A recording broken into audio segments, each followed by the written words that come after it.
Koto, thank you for the opportunity to come and talk to you about our journey with the assessment of reflective practice, learning to blend the art of reflection and the science of assessment.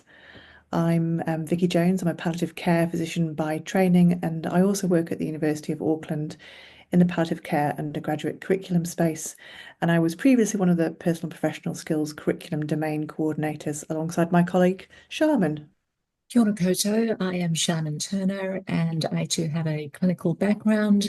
I currently work for the Medical Program Directorate at the University of Auckland Medical Program, where I am the Personal and Professional Skills Domain Academic Coordinator. And I'll pass on now to Nathan.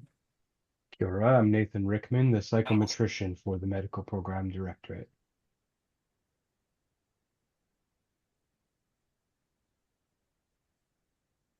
And we just wanted to declare that we have no conflict of interest in giving this presentation.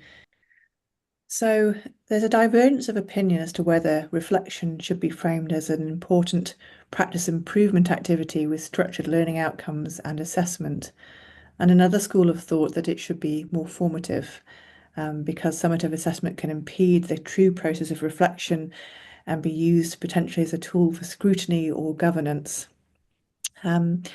Rather like finding the right flavour profile for a new cocktail, within the curriculum domain, the PPS curriculum domain, we've gradually been trying to find the right blend of assessment while still encouraging that individuality and personal reflection.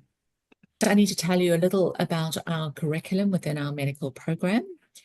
It is grounded in a commitment to Aotearoa New Zealand's founding document, Te Tiriti, or the Treaty of Waitangi, and its principles. And there are 5 curriculum domains which are woven horizontally and vertically into our medical program. And our focus obviously today is on the personal and professional skills domain. Personal and professional skills, or PPS, has 5 themes of learning, and the assessment includes a student-led reflective written piece or pieces in a portfolio every year of the medical program. Within the personal professional skills domain, our main tool to build reflective capacity in our students is the reflective portfolio. We start to build towards a full portfolio in year 2, where we start with small group reflective activities, and they're asked to do 3 pieces of reflective assessed writing. Alongside that, we deliver lecture content in years 2 and 3 about professional identity formation and the role of reflection in medical practice to try and underpin the reasoning behind our emphasis on the portfolio. At the end of year 3, having done their 3 pieces in year 2, which then contribute to their full first portfolio in year 3, they submit their full portfolio, which includes a table of contents, 10 pieces of reflective writing, a conclusion, plus or minus a CV. This year 3 portfolio is graded overall as a pass or fail. As the students move into phase 2 of the medical program, which is years 4 and 5, they again submit a full portfolio each year, and it's graded overall as pass, fail, or distinction. We have a full team of PPS markers, which is approximately 10 markers, many of whom have done the marking for several years. And we also have a moderator. So we have a 3-tiered system with markers, moderator, and then the PPS domain coordinators overseeing the whole process and acting as the arbiters of final grades. Some students continue to struggle with that sense of forced or assessed reflection, despite that kind of groundwork done in year 2 and 3, trying to explain the assessment of the reflective process, and that we're focusing on the process rather than any kind of judgment about their responses or experiences. This quote from Tomlinson does seem particularly apt, and these concerns, together with a student query, led us to reflect ourselves on the assessment that we're using. While we have always felt really strongly that our assessment processes for the portfolio have always been robust, we've never had any analyses to justify our decisions. So in 2022, when a year 4 student questioned the validity of an outcome, we as a team were confronted with ensuring that we could justify our results as robust, not just to the students, but also to our university and program examination boards. And so our dilemma unexpectedly took us down a path of discovery. And this was where we brought Nathan in to help us to find out whether or not our processes were indeed robust or whether we needed to make some amendments to those processes. So this is our current rubric for portfolio assessment, which is based on the Reflect rubric from Wold et al. From 2012. The Reflect rubric was actually developed as a formative assessment tool for reflective practice. So it doesn't actually have these numerical values, which you can see across the top there, but does have these 8 descriptive categories that you can see down the side. The 3 highlighted in a darker colour at the bottom are more heavily weighted when the rubric is applied, and that includes writing spectrum, depth, analysis, and meaning making. When marking, a numerical value related to the appropriate descriptor is awarded for each category. However, ultimately, the student is eventually awarded a categorical grade of pass, fail, or distinction. So this is where those numerical and the more subjective descriptors combine when we're applying an interpretive rubric. Year 4 and 5 students, the Phase 2 students, have the same portfolio requirements, the same rubric applied, and between 2021 and 2023, we had a period of relative stability with both our marking and moderating team. So after our student query, to understand how reliable our assessment approach was, we took data from those 3 years. And this is where I hand back over to Nathan. We submitted 3 years of our student data to analysis and found that distinction students did score reliably higher on the overall grade total compared to our pass students, but there was considerable overlap at the highest end of the pass scale and the lowest end of the distinction scale. So we were interested in determining if there was a reliable way to differentiate students that were pass or distinction within this overlapping grade total. And what we found was that distinction students scored reliably higher on 5 out of the 8 measures of our rubric, including the 3 heaviest weighted components. And this didn't differ between the 3 years of our data.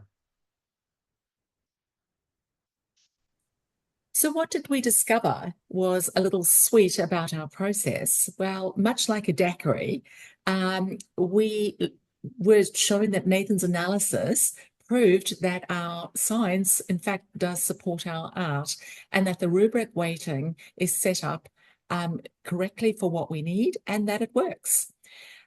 Furthermore, our 3-step marking and moderation process, whereby we have a calibrated marker working with an experienced moderator who is not only moderating across the full year cohort group, but also across the entire marking team, with final adjudication by the PBS coordinators, is a process that works for us.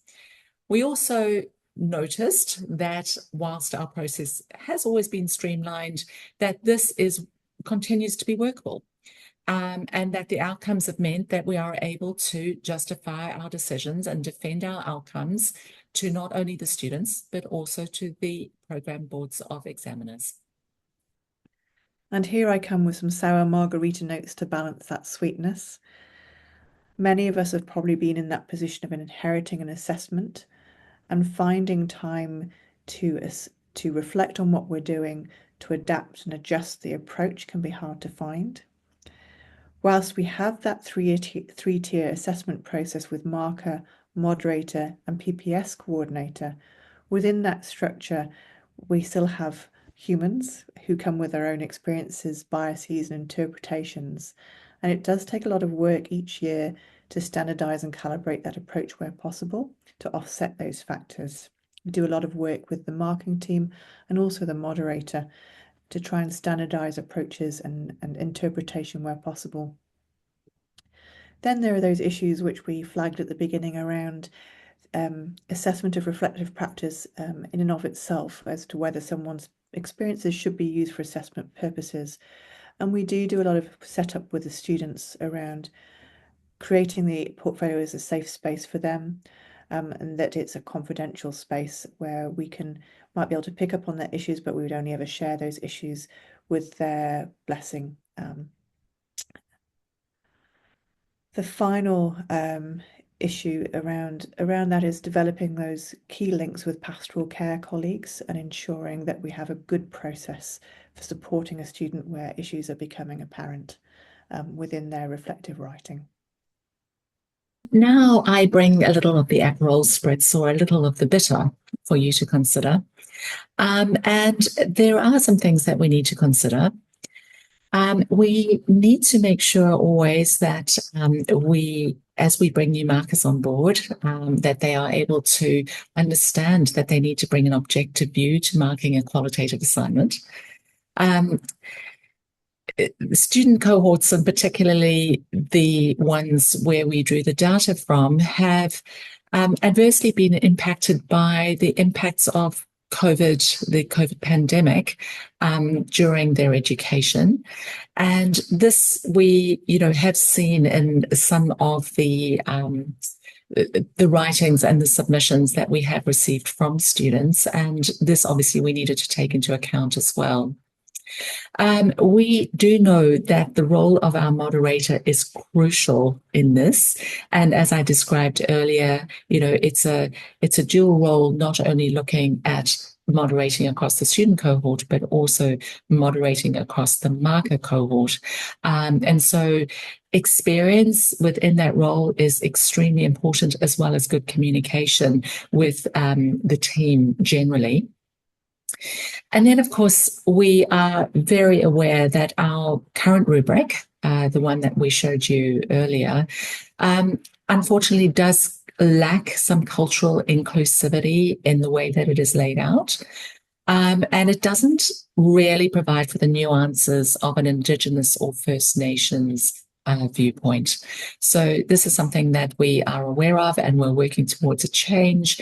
But at the moment, in terms of the data that we have, these are things that we've identified as being a little better. However, like all good mixologists, we will continue to play with the mix and to perfect the outcome. And we would like to share a few of our tips and tricks with you in case you'd like to try out some mixology in your assessment, because these are the things and the ingredients that we feel make a difference when assessing qualitative reflective writing pieces. And we ask a team of people to translate readings to a quantitative grade using an interpretive rubric.